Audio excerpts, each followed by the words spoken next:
बात सच है कि हम लोग एक अच्छे दौर से नहीं गुजर रहे हैं। कोरोना वायरस से हमारा देश ही नहीं पूरी दुनिया प्रभावित है और सबसे ज्यादा प्रभावित है हमारे डेली वेज वर्कर्स, जो देश के अलग अलग कोने से आते हैं रोजगार के लिए, ताकि वो अपना और अपने परिवार का पेट पाल सके। गिव इंडिया, एक्शन एड और हेलो लाया है मैं भी कोविड वॉरियर, एक इनिशिएटिव जिसमें हम सब साथ आए और कोविड-19 से लड़े। So join the cause and support our daily wage workers. जय हिंद।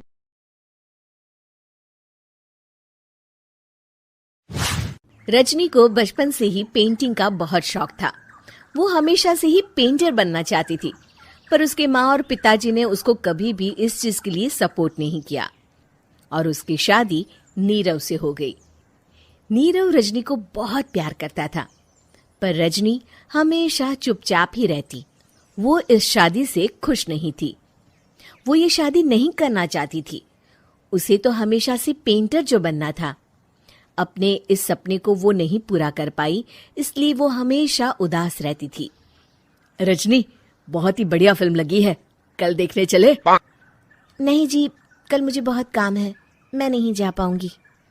अच्छा तो कोई बात नहीं, संडे को चलते हैं। देखिए, मुझे फिल्म देखना पसंद नहीं है। आपको जाना है तो चले जाइए। नीरव को मना करके रजनी वहां से चली जाती है और अपने बैग को खोलकर उसमें बंद पड़े ब्रश और कलर्स को देखकर रोने लगती है। रजनी, चलो ना कहीं बाहर खाने चलते हैं, कुछ तुम्हारी पसंद का। जी, मुझे नहीं जाना, मेरी तबीयत ठीक नहीं है। रजनी वहां से चली जाती है। नीरव को समझ नहीं आता कि रजनी उससे इतना दूर क्यों रहती है। वो जब भी उसके साथ वक्त बिताना चाहता है, रजनी कोई ना कोई बहाना बना देती है। एक दिन घर पर कोई नहीं था। रजनी घर का सारा काम जल्दी से खत्म कर लेती है। घर पर अकेले होने के कारण वो सोचती है कि वो आज पेंटिंग करेगी। वो अपने कमरे में जाकर पेंट ब्रशेस और कलर्स निकालकर जैसे ही कलर मिक्स कर रही होती है कि दरवाजे पर बेल बज जाती है। अब कौन आ गया इस वक्त? इतनी मुश्किल से तो मुझे पेंट करने का मौका मिला है। रजनी दरवाजा खोलती है तो उसकी सास अपनी सहेलियों के साथ खड़ी होती है और सब घर के अंदर आ जाते हैं। अरे बहू, सबको शरबत बनाकर पिला दे, बाहर तो बड़ी गर्मी है। उफ। जी। रजनी पेंट ना कर पाने से उदास हो जाती है। उसे गुस्सा भी आ रहा होता है कि उसने इस शादी के लिए हाँ क्यों कह दी। वो रसोई में जा रही होती है कि उसकी सास उसे रोकती है।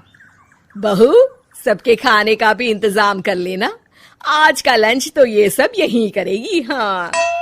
रजनी बिना कुछ कहे रसोई में चली जाती है। सबके लिए खाना बनाती है। सब खाना खाते हैं और रजनी घड़ी देखती है कि ये सब कब जाएंगे ताकि वो अपनी पेंटिंग कर सके। जब शाम होती है तब सब चले जाते हैं अपने घर।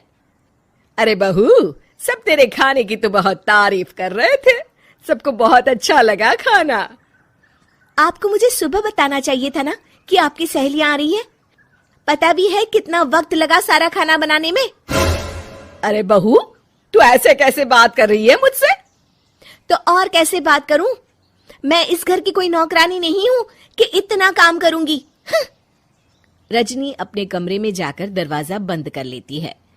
शाम को जब नीरव आता है तो उसकी माँ उसे पूरी घटना के बारे में बताती है। क्या रजनी ने आपसे इस तरह बात की माँ?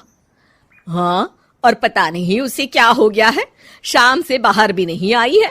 मैंने तो कई बार आवाज दी, खाना भी नहीं खाया उसने। तू ही बात करके देख ले बेटा।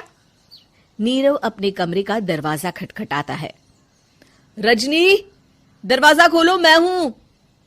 रजनी दरवाजा खोलती है और फिर वापस जाकर अपने बिस्तर पर लेट जाती है। रजनी, माँ से बात करने का ये क्या तरीका है? मैंने कोई गलत बात नहीं की है। अरे तुम क्यों ऐसे बर्ताव कर रही हो सबके साथ? क्या तुम इस शादी से खुश नहीं हो? रजनी कुछ नहीं बोलती। अरे बताओ मुझे रजनी, क्या ये शादी तुम्हारी मर्जी के खिलाफ हुई है? हाँ, मैं ये शादी कभी नहीं करना चाहती थी। तुमसे क्या, मैं किसी से भी शादी नहीं करना चाहती थी। रजनी रोने लगती है।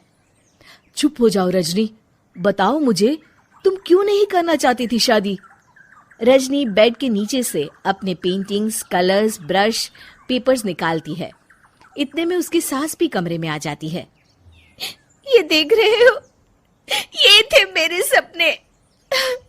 मैं पेंटर बनना चाहती थी, पर माँ पापा ने कभी सपोर्ट नहीं किया और मेरी शादी करवा दी। मेरे सारे सपने टूट गए। हर वक्त बस गुस्सा आता रहता है मुझे। मैं जानती हूँ कि आप लोगों की इसमें कोई गलती नहीं है, पर मैं क्या करूँ, मुझे समझ में नहीं आता।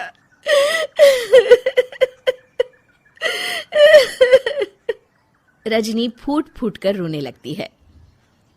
मुझे माफ कर दीजिए, आप दोनों के साथ मैं बहुत बुरा बर्ताव कर रही हूँ।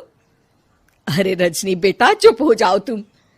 नीरव पानी लेकर आता है। ये लो पानी पियो और शांत हो जाओ। रजनी पानी पीती है और उसकी सास पेंटिंग्स देख रही होती है। अरे नीरव, हमें तो पता ही नहीं था कि हमारी बहू कलाकार है। अरे कितनी अच्छी पेंटिंग्स बनाई है, देखो तो। ये वाली तो मैं अपने कमरे में ले जाऊंगी।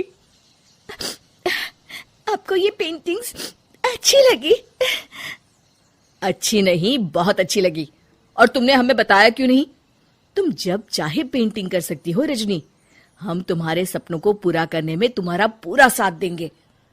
हाँ बेटा, हम कला की कद्र करते हैं। हम कलाकार तो नहीं, पर मुझे गर्व है कि मेरी बहू एक कलाकार है। रजनी, नीरव और सास तीनों हंस पड़ते हैं।